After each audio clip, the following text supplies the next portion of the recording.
Wendy, we are live. Okay. Thank you for joining us. How are you doing? Good, thanks. And what about you? Yeah, I'm doing good. I'm doing good. You were just briefly sharing about the weather conditions. It's extremely hot in Mm-hmm. for Portugal, right? Yeah. I mean, Here we've in the had Netherlands, it's raining. Say it again? temperatures in the mid 30s. Yeah, that is hot. So I guess you Mm-hmm. stay in the shades during the day or do some swimming. We tend to kind of get up earlier, work early in the morning, and then in the middle of the day you can't do a lot, and then Yeah. work again in the evening when it gets cooler. Okay. My land has a variety of aspects, Yeah. so you can usually pick a spot that's all right, Yeah. continue working in some way. Yeah, as long as you work in the shades and you have a little wind going over your skin, I guess it's bearable, I would say. Mm-hmm. Mm-hmm. Hey, Wendy, thank you so much for taking the time. I actually stumbled on your platform, on your website, and your work, I would say, and it intrigued me. Your story, your journey so far. You've been moving to central Portugal in 2008. We found the land in 2008 and we moved Okay. full time in 2010. So Okay. full time here only 10 years. Okay. Yes. Yeah. For me, actually, trying to introduce you and stumbling over my own words. Maybe you can briefly introduce yourself. Yeah, I moved out here 10 years ago with my kids as a single mother. The kids have now flown the nest, got families of their own. Well, at least the oldest has. So I'm a grandmother now. I moved from the Scottish borders in 2010. It was becoming pretty clear to me that life in the UK was becoming untenable. The amount of corruption, the amount of ineptitude in government, the fact that the social fabric of the place was falling apart.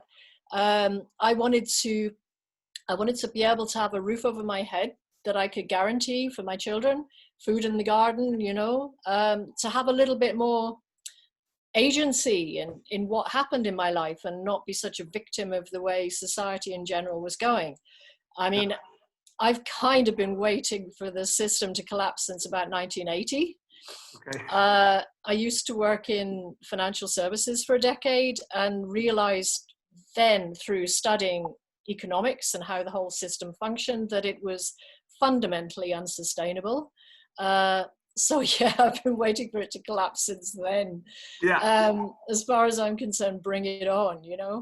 It Exactly. needs to go. It's destroying the planet. And destroying the planet in ways that we haven't quite grasped as a society yet. We're kind of barking up the wrong trees, at least as far as I'm concerned. And, maybe you want to develop that a little bit more when I've finished introducing myself.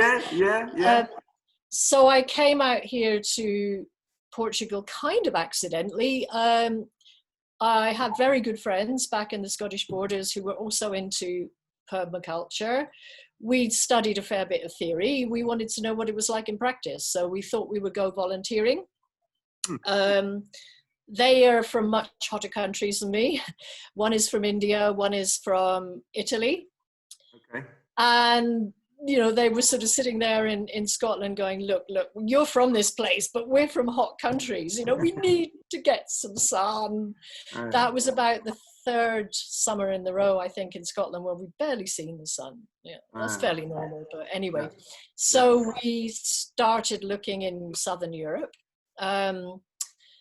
Hanisa was not keen to go to Southern Italy, where she's from, or anywhere in Italy, because she had a love-hate relationship with the country. Okay.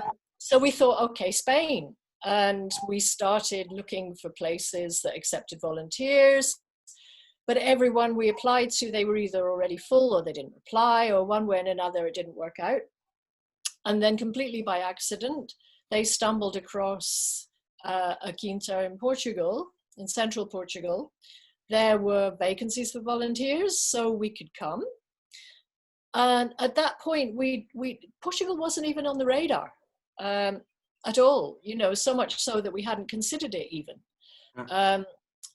But when we got here, we discovered that there was a small group of people who'd been living this way for some time. And the people we stayed with just happened to be running a property advertising website to sell properties that were similar to what everybody was looking for, which is, you know, basically about a hectare of land and a building and some room to cultivate. So it kind of became obvious to me while I was there that, hey, this was the place I was looking for. It had everything going for it. The property was affordable. The Portuguese people are amazing. They are just so nice, and still in the interior connected to the land. So although they make use of pesticides, herbicides, chemical fertilizers, the old ways are just beneath the surface. You don't have to scratch too far to find them. And there are plenty of elderly folk who will tell you how to do things in the old-fashioned ways. So the possibility of a really interesting cross-fertilization of ideas was very clearly there. The climate is nice. The air links back home were good. You know, everything was right.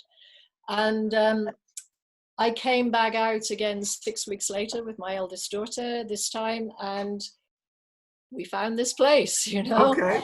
It kind of all fell into place and went from there. And how old was your daughter, your oldest daughter at that time? She was 17. 17. And the youngest? Yeah. The youngest at that time was 12. Okay. So yeah. how did that, if you can bring us back to these discussions, was it a difficult discussion, or was it excitement for the kids? How did they experience moving to Portugal? It was a mixture. But it was kind of a very challenging time for us, because my son had to go into hospital for an operation and he never regained consciousness. Oh. So we lost him just before we were moving in 2009. Oh, wow. And my youngest was, she was very close to her brother. So for her, it was very difficult. She was still processing the grief of that. And I guess in some ways she still is. She was the most deeply affected in that way. I mean, obviously we were all affected, but for her at that stage in her life, it was a huge challenge, huge. But the eldest, she enjoyed it. She came out with her boyfriend, and her boyfriend brought his brother, and there was quite a crew of us in the first year. Yeah. Okay. Good. Cool. So eventually it took you 24 months to prepare for the initial Yeah, I mean, we shook hands on the deal at the very end of 2008, so really only a year. Yeah. And we signed the papers in about, I think it was March 2009, something like that. Okay. And then we were coming out just for brief periods of time to sort out some basic accommodation. I built a yurt platform and we put a Mongolian yurt on it. Yeah. Ideally, the idea at the time was that it would be temporary accommodation until we got the buildings renovated. Yeah. But as time went on, the design of the property and the purpose of the building shifted and changed. The kids grew up. My youngest went to college in the UK finally. And I'd started a blog about our experiences. That was mainly for my father, because he was quite elderly at that point. His legs weren't too great, and I knew he would never come and visit us here. So it was mainly to keep him up to speed with what we were doing here, keep him engaged, Yeah. And it never occurred to me for the longest time that anybody else would be reading it. But then I started getting contacts from people going, hey, we read your blog, can we come and see what's going on? Yeah. So I started showing the odd people around, purely just, because they were interested, and a lot of people setting out on the same road, wanting to do the same thing. Yeah. And as time went on, that became a bigger and bigger and bigger part of each year. Yeah.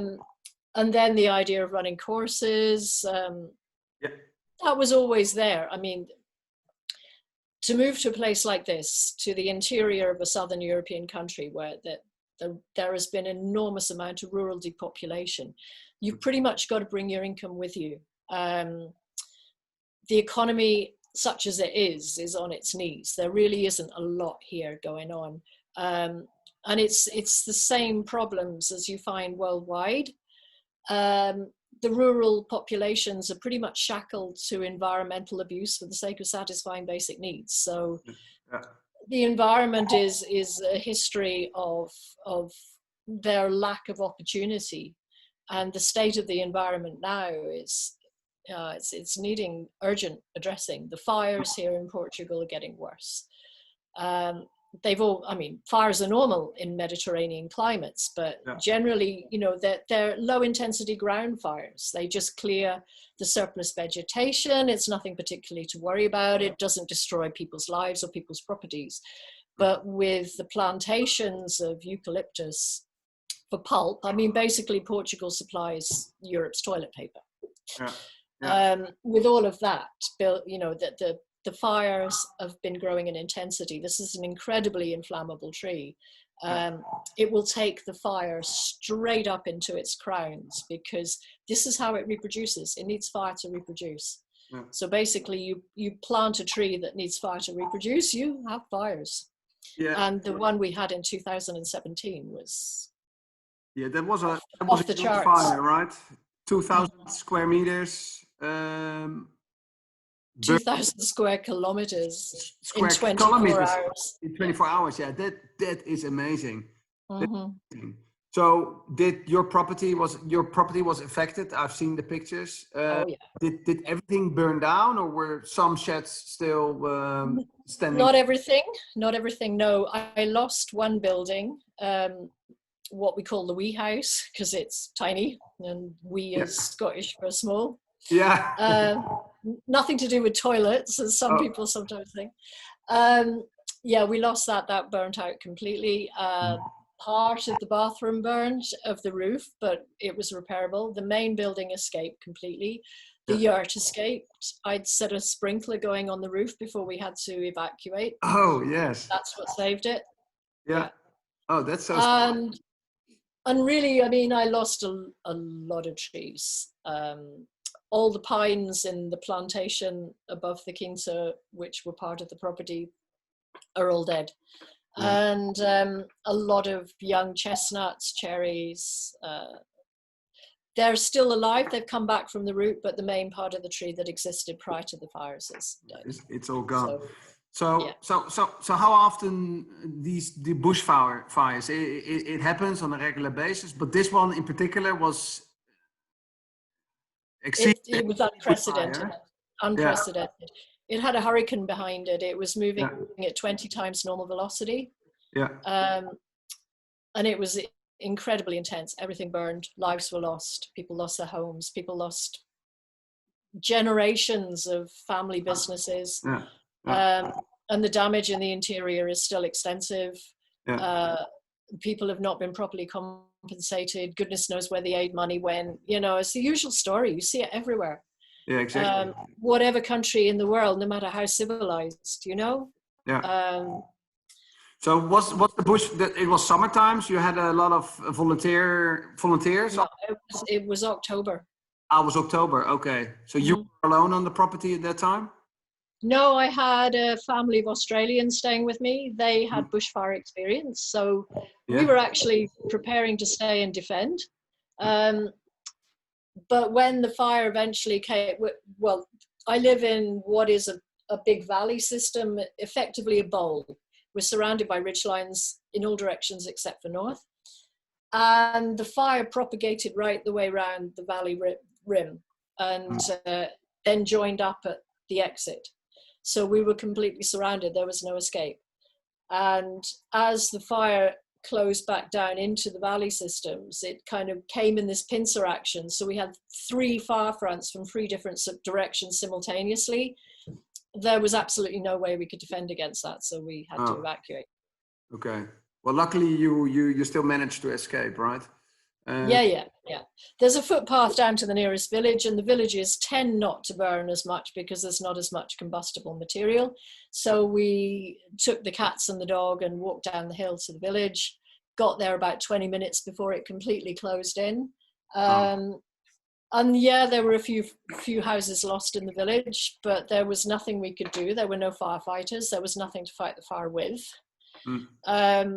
So basically, most of us just kind of sat on a wall being rained on by fire with a beer, making jokes about the 4 horsemen of the apocalypse, you know? Yeah. It's that kind of gallows humor in a situation like that.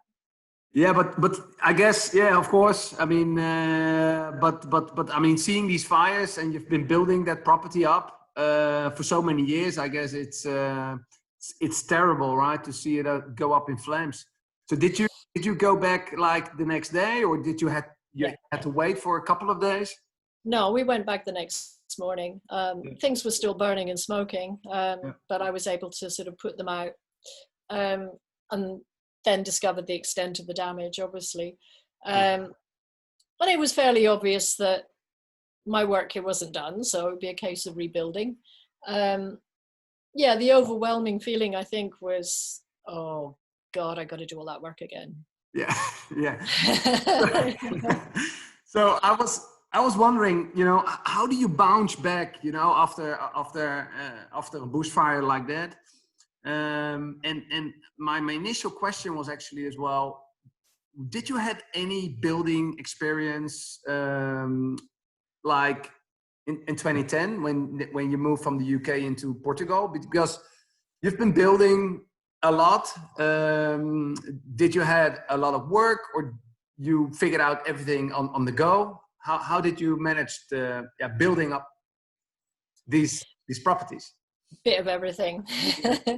I mean, I'd done a lot of interior work, but you know, that's not the fundamental construction of the building from scratch. So since I arrived here, well, there were a few before, but since I arrived, the immigrant population in these valleys has just mushroomed.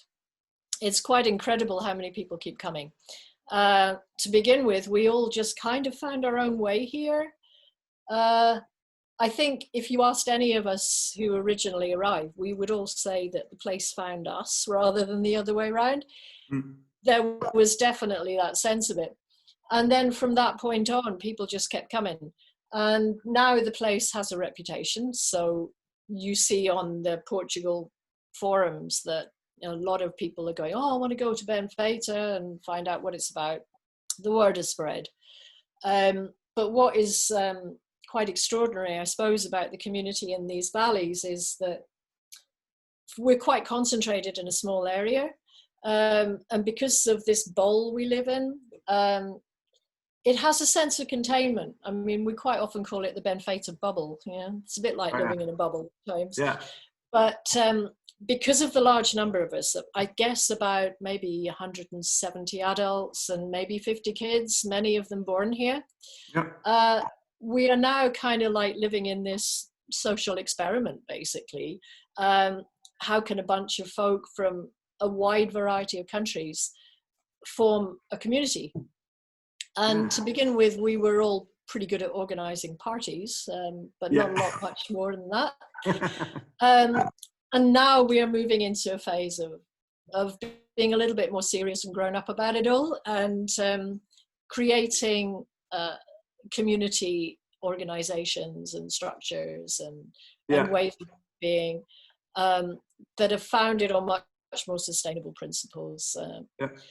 One thing we all have in common, I mean, you know, the amazing thing about this is it kind of, you could call it an eco-village, but it's not an intentional community. You know, all of us came here under our own steam, found our own land, and are all doing our own thing on our own land, but then coming together to do more community-based work.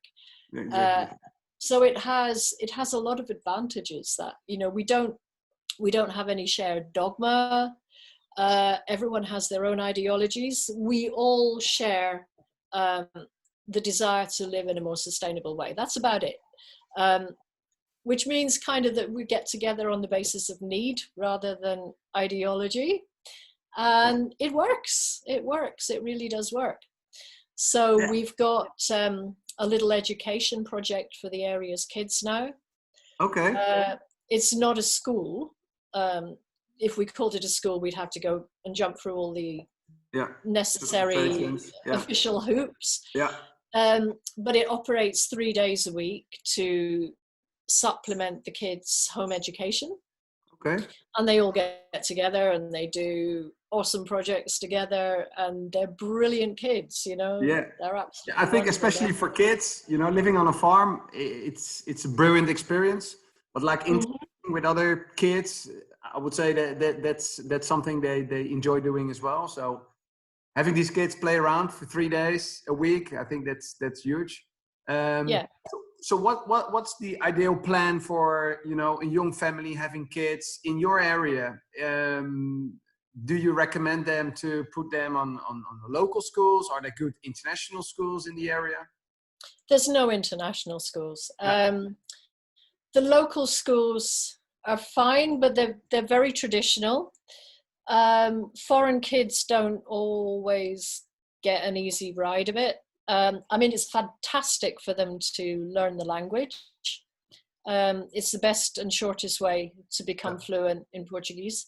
And so, yes, that's really important, but it's a very traditional education. And, you know, testing, it's not as insane as it is in the UK, perhaps, but it is that very formulaic approach. And a lot of the community here simply don't want their kids to learn in that way. You know, they recognize that it's a discipline that doesn't serve them well, doesn't serve their creativity well, doesn't suit all kids well. You know, some are far more practical and manual in their approach to learning than ones who are intellectual. So we try to sort of cover all the bases in the education project in the way that learning is approached. The kids have much more agency in how they are learning. They can bring suggestions to the project. You know, I want to learn about this, or I would like to teach my friends about this. It's all based on the Agile learning system. Okay. And the staff are much more just, you know, facilitators. The way it develops their emotional intelligence is brilliant. So, you know, if there's a playground scuffle, then everyone gets together and the facilitators will say, well, what do you think went wrong there? And the kids will answer and debate with each other what went wrong. And then the facilitators will say, well, what do you think we should do about it? And the kids will come up with the answer, you know? It's so powerful. It really is. And it gives them that sense of responsibility and agency in their own lives. They're not just doing what they're told blindly. And they tend to be more creative, you know, instead of the more traditional schools where they are already crafted in being like little working robots, right? For the rest of the time. You know, they sit in a classroom for the whole day. And so I think what you just have been describing, it totally makes sense. Yes.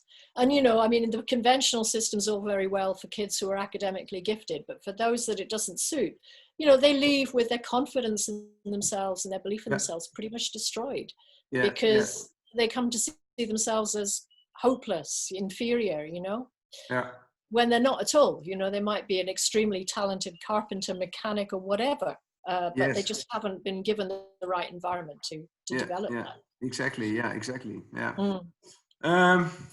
We've been in Hong Kong for over 10 years.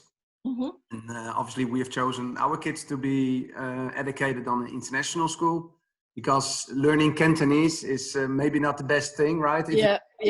Move back to Europe. But who knows? The Chinese might take over the world yet. I said, who knows? The Chinese might take over the world yet. Well, my daughter, she's 10 now, and she actually speaks and writes, and but that's Mandarin.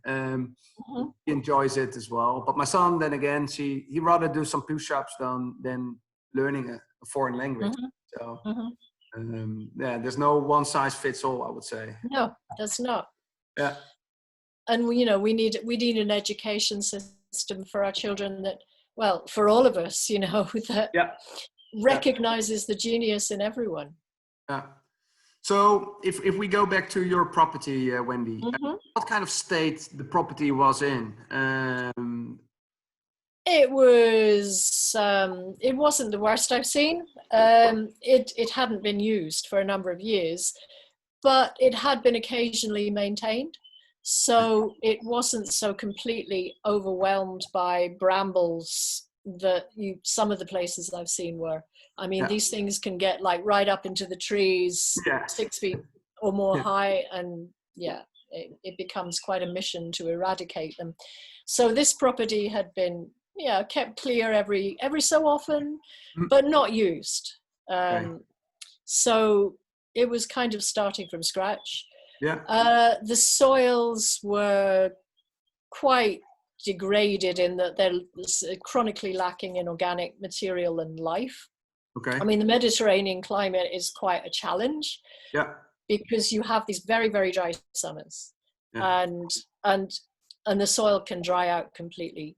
So with no organic material, there's no means of holding on to the moisture, and then the life just goes dormant. And only comes back in So how long did it take to revitalize the soil? Oh, it's an ongoing process. I have like about maybe a hectare or more of cultivable land. So that's quite a lot to work with, particularly if you're using the resources that the land itself can generate. I mean, okay, if I was to bring in tons and tons of manure from some stables or something, it would be faster.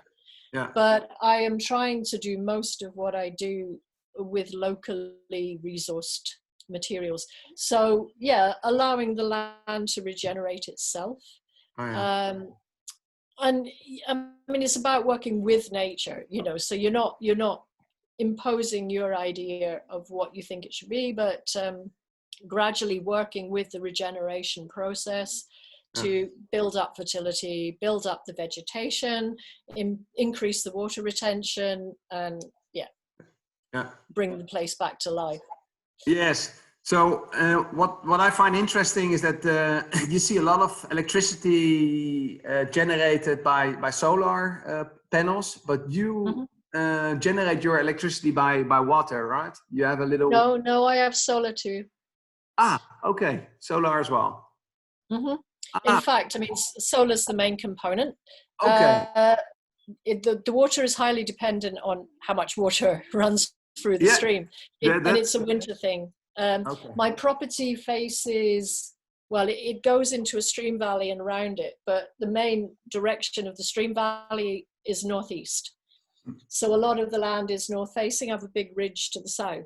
And at winter solstice, the sun just grazes the top of that ridge. So I only get like about 2 hours of full sun on the solar panels in winter. So if I need more power than I can generate in 2 hours, I need to supplement it. So that's where the hydro comes in. Okay. So that system was already in place when you purchased the property? No. Okay. It's all been okay. Wow. So Wendy, I mean, you're doing courses as well on the permaculture. Can you explain to the people what is it you do and what can people actually learn from following your courses? It's just the Standard Permaculture Design course, as developed by Bill Mollison, one of the two founders of permaculture. It's a minimum of 72 hours classroom time, learning the various principles that govern permaculture as a design system. I mean, a lot of people who just kind of pick up ideas on YouTube or on the internet, it's easy to get the impression it's just a succession of methodologies. I mean, those methodologies are the tools of the toolbox, if you like, but the permaculture design process is something quite different. This is about looking at a piece of land and studying all the, well, you'll never study all of them, but as many as possible impacts that make that particular piece of land unique. So you're looking at its aspect and all the different microclimates you have, how much precipitation you get, where the wind comes from, where the fires are likely to come from, what it's like through an entire growing season year round. And once you have this handle on what it is you're working with, you know, where your water comes from, where it flows, it's about capturing as much of that benefit as possible without just letting it run straight through. So you're harvesting the water, you're getting it to soak into the ground to a much greater extent, which then promotes more soil life. And soil life is so important. It's really the basis of all the plant life, because plants, unlike the way we've been thinking about it, they don't just take the nitrogen and phosphorus and potassium from the ground in inorganic form. They rely on the soil biology to feed them in bioavailable form.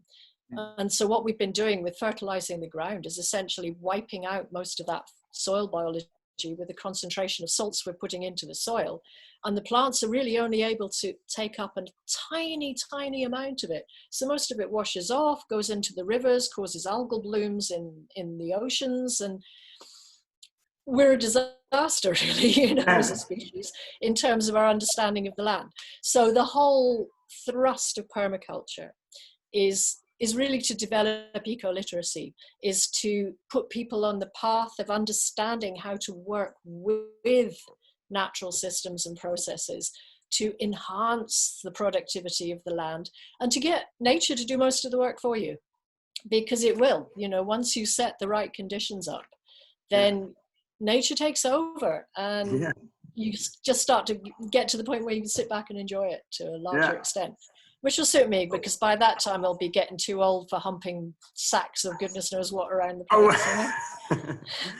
Yeah, that sounds beautiful. So, I mean, I think your life changed enormously, right? If you go back to, you know, your working life in the UK, now you're living in Portugal.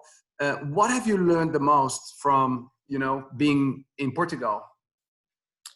Well, my life has changed, I suppose, but in some ways it hasn't. You know, I grew up in the countryside. I was a bit of a strange kid, spent most of my childhood in trees. I always had this strong connection with the natural world. And really, I've just come full circle and come back to it.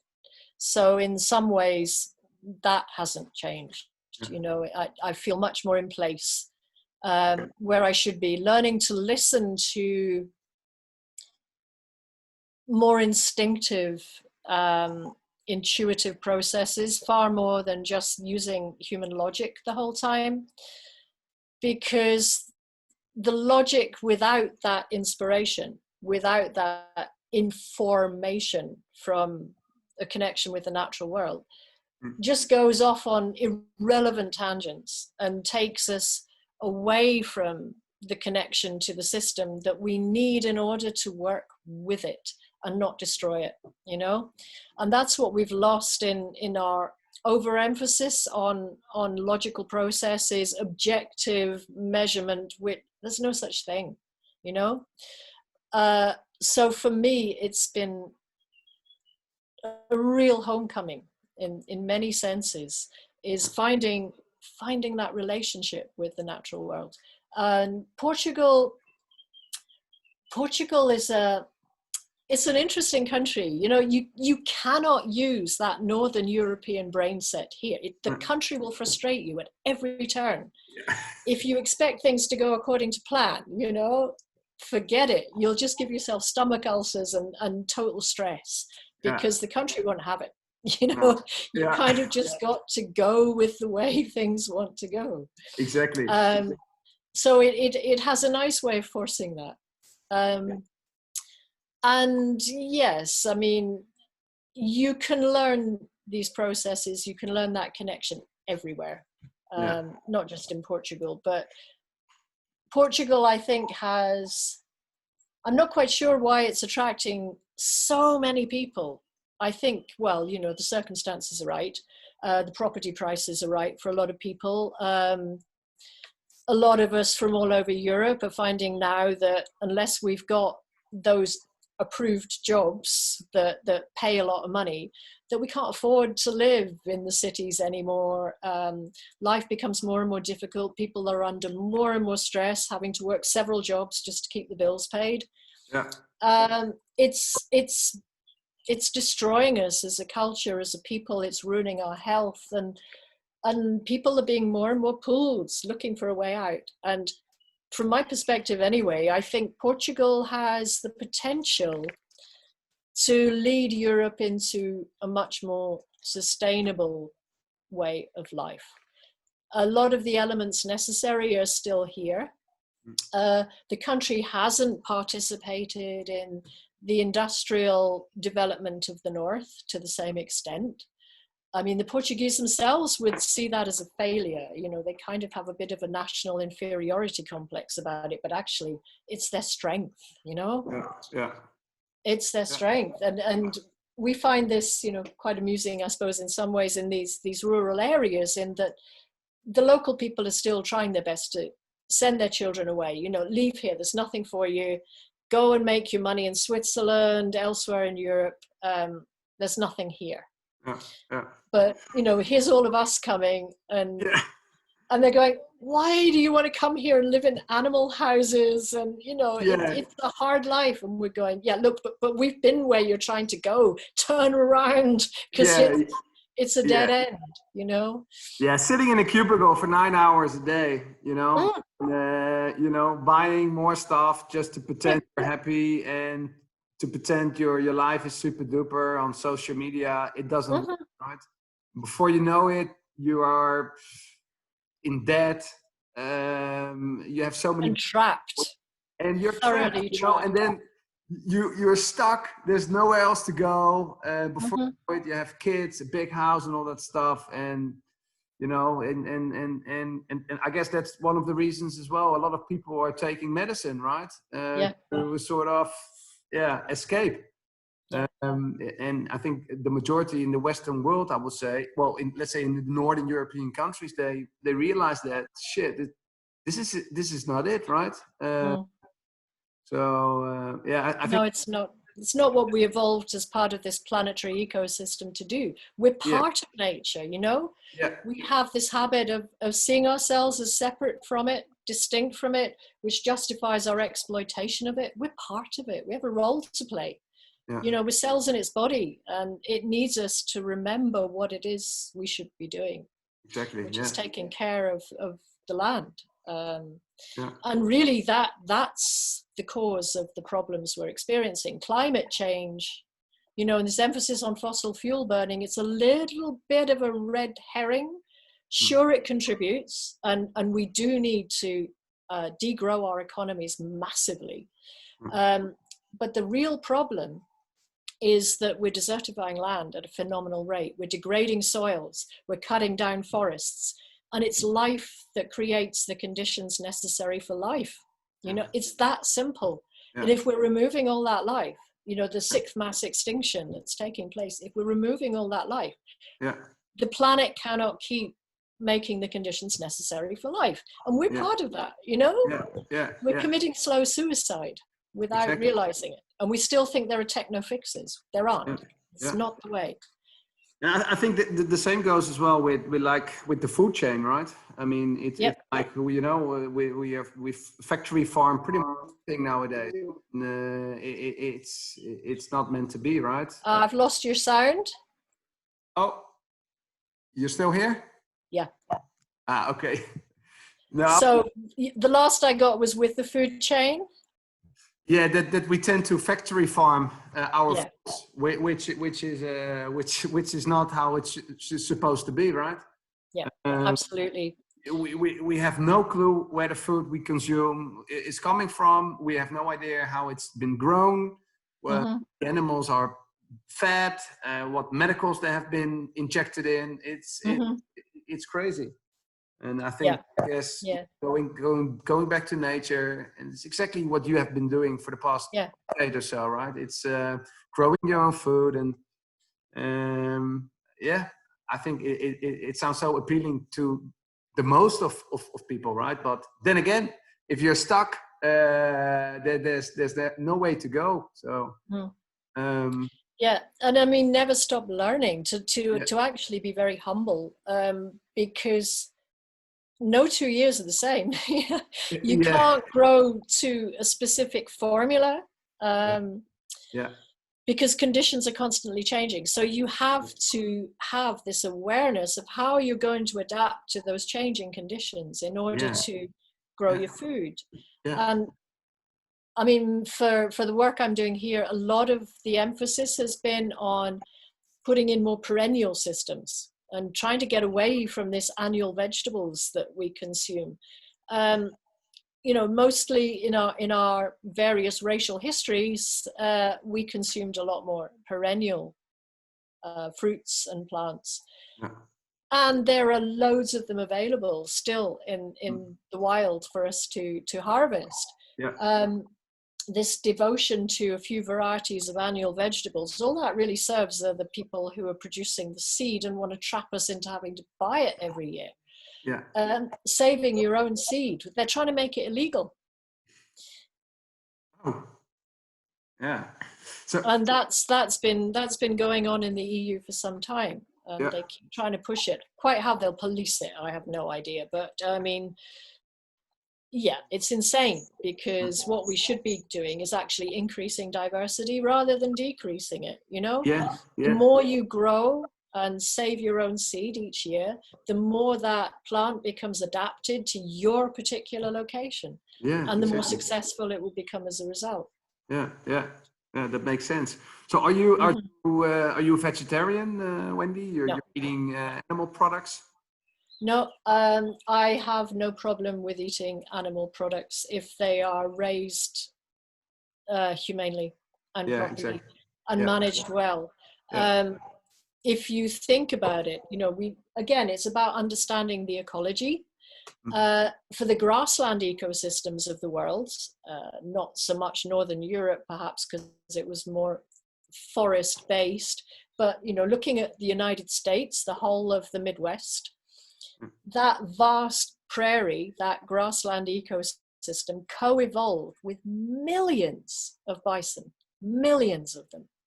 And yet the soils were like 6 feet deep at the time of discovery. Those animals had produced that soil. And yet humans come along, and because of the way they manage their domesticated animals, destroy the lot. The way that nature works it, and this is primarily based on the work of Alan Savory in Zimbabwe, because he kind of rediscovered this whole relationship, is that when you have these vast herds of grazing animals moving through a landscape, they're effectively being managed by their predators. So, you know, the wolf packs that follow the herds, they make the herds bunch up tight and move quickly. So what happens is the herd comes into an area, churns up the soil a bit, prunes all the vegetation, shits a lot, sows new seed through that, and moves on. And then doesn't come back to that area for maybe years and years and years. So after their visit and the rains come, you know, everything just is supercharged as a result of that minor disturbance, the pruning and the manuring. And that's how those soils built to the extent they are. So now there are ranchers in the States who are using these techniques. And for most of them, it was literally a last-ditch attempt. You know, they were on the verge of going bankrupt, about to lose the family farm and a lifetime of work because their soils were so degraded. Their animals, they were having to buy in so many inputs, they couldn't survive. And so a lot of them have converted to this pretty much as I might as well try it as a last chance. And what they're finding is that they're now restoring their pastures. They're building topsoil at a phenomenal rate. They've restored the diversity of the plant life on their pasture. And in the process, discovering that actually the cattle prefer the other plants, they eat grass last of all. Well, yeah, I mean, it's pretty indigestible. Yeah.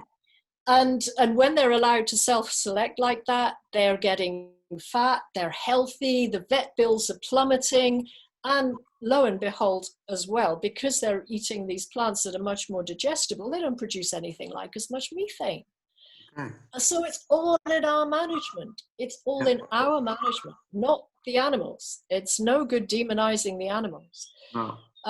And I have, I do have some issues with the vegan movement in that it's being heavily promoted by the food industry, because they know that there's actually not a lot of profit in growing animals for meat. Where there's profit is where you can grow in industrial systems vegetable protein and then highly process it to add an enormous amount of value and make a whacking great profit out of it. Yeah. So the whole argument about meat being bad for the environment is a little bit bogus. You have to be careful with it. Yes, the concentrated animal feedlots are horrendous. I mean, they're horrendous for the environment, they're horrendous for the animals, they're bad for us. But if you manage grazing animals well, then they have the potential to restore these ecosystems faster than we can do it any other way. So I think they're hugely valuable, and this needs to come into the argument. I mean, whether you eat meat or not, that's your personal choice. Exactly. Everybody's to make, but don't try and justify it with an ecological argument. Yeah. So if you eat meat, you have a local butcher or farm where you Yeah. They're a local village, the local village butcher. I mean, most people here keep goats and sheep, so that tends to be the meat that's available. And I don't eat a lot of it, but I find that an occasional amount is necessary to maintain the strength and stamina necessary to work on the land. Yeah. It's a concentrated food, it's a very grounding food. And so once in a while, having a good steak and ice cold beer, it's beautiful, right? Yeah. I guess as long as you avoid processed meats, and all that stuff of animal products, I guess having a steak once in a while, not harmful. Yeah. And I mean, be thankful. You don't live in the Earth system without consuming living things, living sentient beings, because all life is sentient. All life has intelligence, and everything eats everything else. That's just how the whole system works. Yeah. So for me, what is important is, if I am keeping animals for food, is that I treat them well, I give them a good life, and then when their life ends, it's done with gratitude and respect for their sacrifice. Yeah. And really, if you think about it too, domesticated animals actually have quite a good life, because we're protecting them from predators. We're protecting them from what can be a horrendous death at the hands of a predator. Yeah. So, it's always compromises. Yeah. What kind of animals do you keep? At the moment, I don't have any. I usually have poultry, because the eggs are fabulous and they're very useful workers on the farm. But there are a lot of predators here. Okay. Everything wants to eat chickens. Yeah. We don't just have foxes. We have birds of prey who will take birds. Them. Yeah. Oh wow. Yeah. I mean, I live in the Serra do Açor, which is the mountains of the goshawk, and so the goshawks will come and take chickens. Oh, wow. There are eagles who will do the same. We have mongoose here that managed to make it here from North Africa. And stray dogs. There are any number of potential predators. Okay. And it's quite difficult to keep them safe. The Portuguese keep their birds, in little Fort Knoxes, concrete pens, to keep them safe. But okay. Hey, I was about to ask you the question as well, Wendy. You are very close to the Serra da Estrela, right? So did you go out hiking there on a regular basis? And what's it like? Because you're 20 kilometers away from that mountain. They're about as a crow flies. It's much longer by road. Oh, okay. I prefer these mountains. The Serra da Estrela is mostly granite, and so the mountains are much flatter and rounder. There are some utterly beautiful parts, but here the mountains are steeper, the river valley's more incised. We're on schist as the bedrock. There tends to be more forest. Okay. And there is a whole system of walks around just these valleys, Oh, yeah. which are beautiful to hike. Yeah. Not so beautiful now, everything's burned, but they will be again. They will be blossoming again, yeah? Yeah, yeah. I mean, these mountains are beautiful. We were just further into the mountains yesterday afternoon to go swimming in a favorite river, and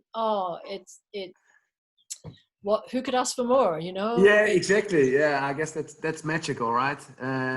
Being in nature, it's something, right? Yeah, for so sure. What kind of challenges do you have nowadays? What's one of the challenges you're battling with on the farm? I suppose we're still in recovery from the fires, so we're still taking out dead and burned timber. Okay. We're still repairing structures and trying to recover soil fertility, because of course when a fire goes through, it burns off all the organic matter in the soils. So all the compost and mulch that you'd painstakingly built up, boom, turn to ash. And you have a fantastic garden the year after, but then after that, you've really got to start putting all that compost and mulch back. The economics of it is a struggle. I mean, with this virus, essentially that's just wiped out my income. Because the courses had to be cancelled, because I can't have people coming here doing tours. You can survive on incredibly little here, fortunately, or I wouldn't still be here. But it is a challenge, you know, in that we're trying to create something new. We're trying to create a better way of living more in tune without abusing the environment, but we're still embedded in this much larger destructive system. So, you know, there are compromises that have to be made. We still have to generate money. Not that I think money is evil. It's the most efficient means of exchange we've ever developed as a people, you know? But it's we're too vulnerable with it. We only have that one means of exchange. And when you rely on solely one means of exchange, then it does make the system very fragile. So what we're working with much more here is we do a bit of time banking, you know, we do work days on each other's properties. We take turns, you know, helping each other out. We do a little bit of barter. All of these in addition to the money exchange. Exactly. So it gets challenging to exist where there isn't much of an economy, and where you have to kind of create some sort of solution to that. I don't really think tourism is any kind of long-term solution. It's quite destructive. It's very fickle. At the moment, a lot of emphasis is being put on that here because it's seen as something that could save the interior. I think so long as it becomes a stepping stone, it might be valid. But then again, you know, with the advent of this virus, tourism is compromised. So yes.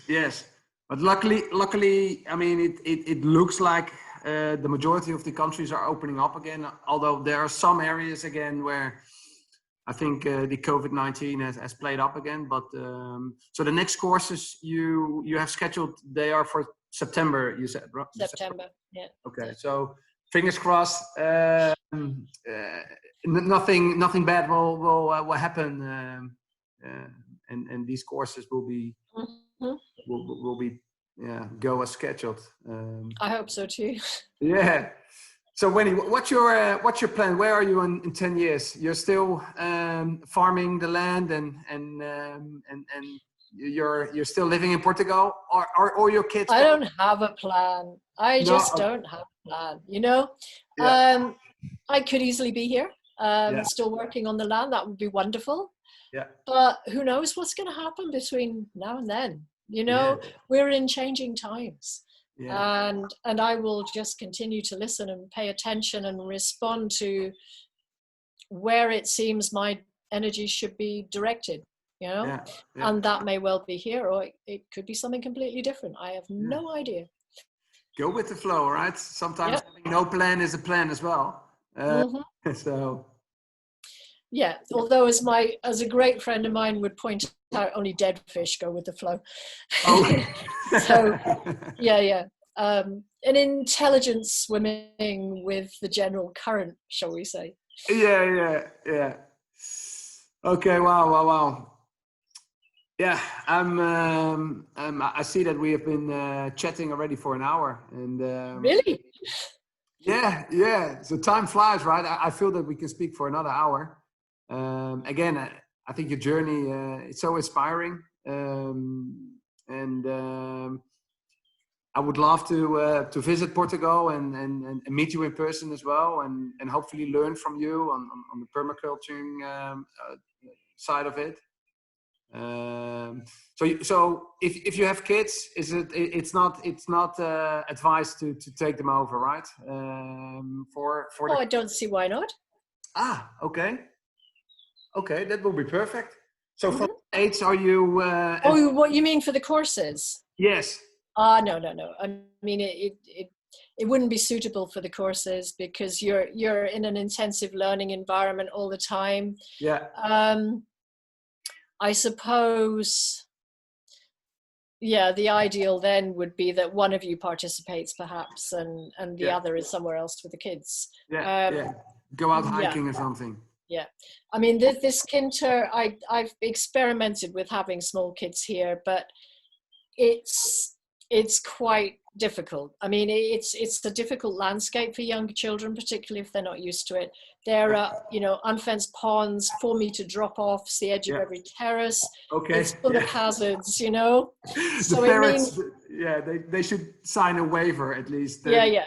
But it just means that the parents are constantly on the lookout. You can't relax. And if you can't relax, then nobody else can relax either. It makes for a very stressful environment. So generally I say no. Okay. Well, then at least they have to wait for a few years then till they grow a little bit older. And I want to thank you for taking the time. I really appreciated speaking with you. And pleasure. I wish you all the best. And hopefully the September courses go through. And I hope we meet soon in person. So cool. Well, thank you. Okay. And good luck. Thank you, Wendy. Bye-bye. Okay. Ciao.